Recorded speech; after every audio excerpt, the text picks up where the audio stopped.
regex request, but that was a form where user typed something and then it was sent.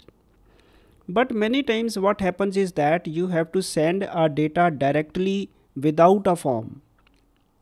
Sometimes a situation may be there where you have a name value pair of a JSON string, let us say a variable v1, and its value is, let us say, 42, comma another variable v2 of value something something, and this is a JSON string, and this JSON string has to be posted to a form. There may be situations, and let us see how we solve this particular problem. Before I give you a solution, let me explain what is the actual issue. Why are we specifically required to do something for posting our data independent of a form? This is a view source of a certain project where we have a text box, and that text box, this is the input text box. This text box has a submit button and the data is sent to the server. But if I view source, then apart from the input, the labels and all, I will see that a hidden field, this is added by ASP.NET Core for us. This is a name request verification token. It's a hidden field and has certain cryptic value. This hidden field you can always see in every form that ASP.NET Core creates for you. This hidden field is actually added to prevent cross-site request forgery attacks. The details of these we can take up later, or maybe we have already covered in some tutorial in the past. These XSRF attacks are prevented if this request verification token is put inside the form. But this request verification token cannot be put by a developer. It is inserted by the server. If a developer could put it, then it was easy. We could have added one field to our JSON string and got the things done. But this task is done by the server, and therefore when you have to send data independent of a form, then you cannot have this one. This will not be available because this is inserted only when you request a form from the server and the server inserts it.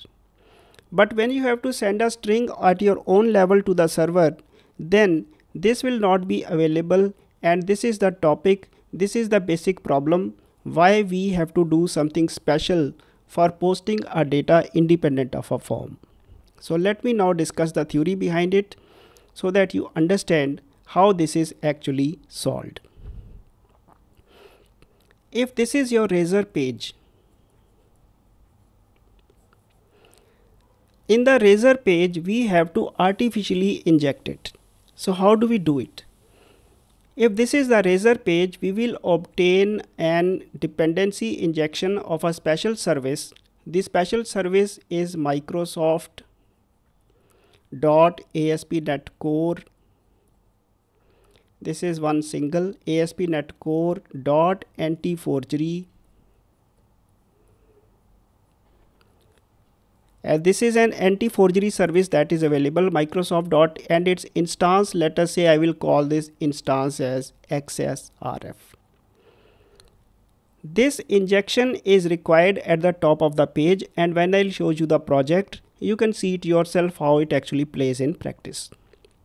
So XSRF is available to you. This is an instance of the anti-forgery service.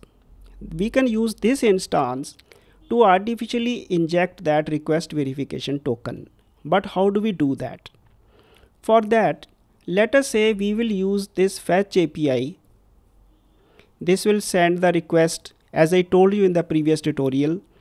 Then there will be parameters to it, method. Set the method post because we are posting it. So set the method as post. Then body. This will be JSON.stringify. The object we will pass here, which will automatically be made into a JSON string. This is the object that is being posted. You will see in the project in a moment.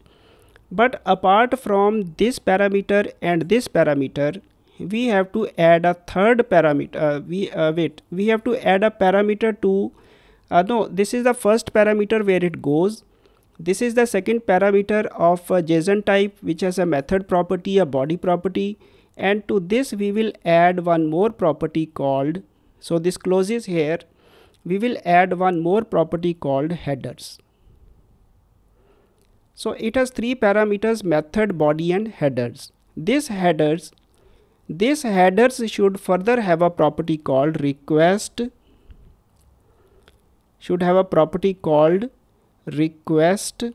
verification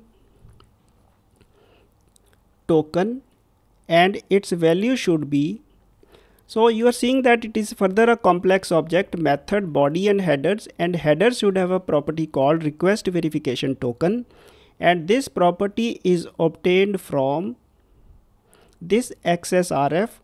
At accessRef, this will give you